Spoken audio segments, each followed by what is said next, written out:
You've tried budgeting. You've tried the 50-30-20 rule. You've tried the envelope method, the no-spend month, the automatic transfer that you quietly canceled after 11 days. And every single time, same result. Month ends, account is empty. You tell yourself next month will be different. It isn't. Here's what I want to tell you right now, and I mean this. It is not because you're lazy. It's not because you lack discipline, and it has almost nothing to do with how much you make. The real reason you can't save money is something nobody in the personal finance world wants to admit, because the moment you understand it, actually understand it, you'll realize that every budgeting app, every savings challenge, every cut your lattes article you've ever read was solving the wrong problem entirely. Stay with me, because this one is going to change how you think about money permanently. The personal finance industry has a story it loves to tell. You can't save money because you spend too much. You spend too much because you lack discipline. You lack discipline because you haven't found the right system yet. So here, buy this system. And look, I get it. The system sells. Millions of people buy budgeting apps, finance courses, and savings planners every single year, and most of them are back to square one within 90 days. Not because the tools are bad, because the diagnosis is wrong. Telling someone they can't save because they lack discipline is like telling someone they're drowning because they're not swimming hard enough. Maybe, but also, why are they in the water in the first place? The question nobody asks is the one that actually matters. Why does saving feel so hard even for people who desperately want to do it? And the answer, when you find it, is not what you expect. It lives inside your brain, and it was put there long before you ever opened the bank account. Here's something that will reframe everything. Your brain is approximately 300,000 years old. Your savings account is approximately 50 years old. These two things have never fully learned to coexist. For 99% of human history, saving resources made no sense. If you found food, you ate it right now, because tomorrow was uncertain, because someone else might take it, because your survival depended on consuming what was available immediately. The humans who survived, the ones whose genes you carry right now, were the ones who consumed first and worried about tomorrow later. That instinct is not a flaw. For 300,000 years, it was the smartest possible strategy. But here's a problem. That same brain is now sitting in front of a food delivery app at 11 p.m., making a decision that its entire evolutionary history has prepared it to get wrong. Spend now. The future is uncertain. Consume what's available. Psychologists call this present bias, the tendency to overvalue immediate rewards compared to future ones. Studies consistently show that when people are offered $100 today versus $150 in a year, the majority take the $100. That's a guaranteed 50% return in 12 months. And most people still say, give it to me now. That's not stupidity. That's 300,000 years of programming doing exactly what it was built to do. And here's why this matters so much. Every saving strategy ever invented, every budget, every app,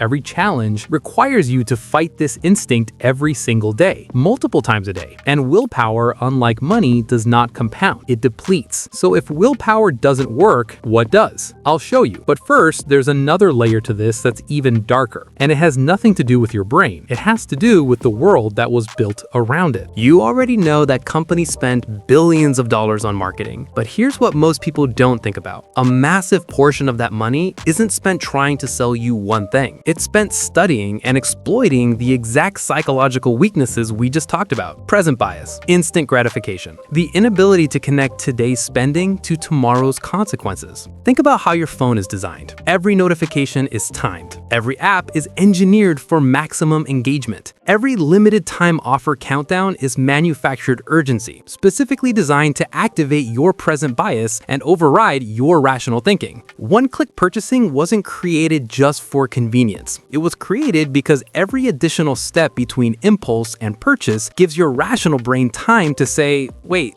do I actually need this? One click eliminates that pause entirely. And it's not just shopping. Your bank makes more money when your balance is low than when it's high. Overdraft fees, minimum balance charges, credit card interest, late payment penalties. The entire financial system generates massive revenue from people who are one unexpected expense away from going negative. Your financial struggle is is not a tragedy to these companies. It's a revenue stream. Now, I'm not saying this to make you angry. I'm saying it because understanding this changes how you fight back. You are not fighting your own weakness when you try to save. You're fighting a system that has spent decades perfecting the science of making you spend, and you've been trying to beat it with a spreadsheet. No wonder it hasn't worked. Here's the part of this conversation that almost nobody talks about. A significant portion of the money you spend, the money that disappears and leaves you wondering where it went, isn't really about the thing you bought. It's about how you felt before you bought it. Stress, boredom, loneliness, and anxiety are some of the strongest triggers for impulsive spending. Not income, not financial knowledge, emotional state. Think about your own spending patterns. When do you order food instead of cooking? When do you shop late at night? When do you say yes to plans you didn't even want? Almost always, it's when you're drained, stressed, or overwhelmed. The purchase isn't about the product. It's about relief. A quick hit of something good in a day that hasn't given you much to feel good about. And here's why this matters. Every budgeting system treats spending as a rational decision, but a huge part of your spending isn't rational. It's emotional. You cannot budget your way out of an emotional need. You can only understand and replace it. This is why people who fix their lifestyle, stress levels, and daily satisfaction often end up saving more without trying harder. Not because they're more disciplined, because they don't need relief as often. There's one more layer. Your relationship with money is identity-based. Most people have a story about who they are with money, and that story was written long before they could question it. I'm bad with money. People like us don't get rich. I earn hard and spend hard. Saving feels selfish. These aren't just thoughts, they're identity statements, and you will always act in ways that match your identity. If you believe you're bad with money, you will prove it to yourself again and again. Not on purpose, but consistently. You don't save based on what you know. You save based on who you believe you are. That's why financial knowledge alone doesn't fix anything. The behavior